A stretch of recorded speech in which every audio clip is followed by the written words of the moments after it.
अखर खाने में तोती की चीख, यह मुहावरा अगर नहीं सुने हैं तो गूगल कर लीजिए। कुछ साल पहले ऐसा ही एहसास होता जब हम श्रीसेलम हाईवे के पोटेंशियल के बारे में बोलते और कोई समझने को तैयार ही नहीं होता था। दर हकीकत एक टाइम फ्रेम होता है, काइंड ऑफ साइकिल। शायद बात समझ में आने, ट्रस्ट डेवलप होने, लोग आते, हमसे मिलते और चले जाते, लेकिन फिर वही लोग कुछ महीने या एक साल के बाद वापस आकर फ्लिप के प्रोजेक्ट्स में इन्वेस्ट करते थे। And we were able to close 2 projects, NS homes 1 and 2, successfully in Future City. इस रील में वहाँ हो रहे डेवलपमेंट्स के बारे में जानते हैं।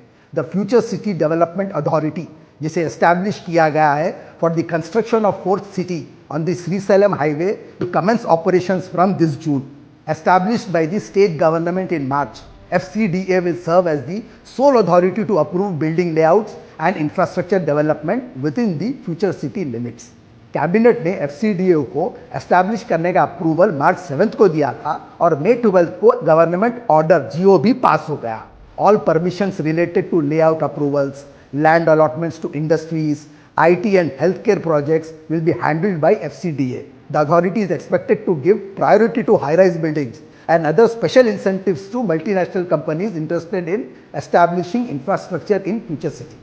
Future City Development Authority will cover an extensive area of 762.28 square kilometer and cover 56 revenue villages in the mandals of Amangal, Ibrahim Padtal, Kattal, Kandupur, Maheshwaram, Yacharam and Manchala.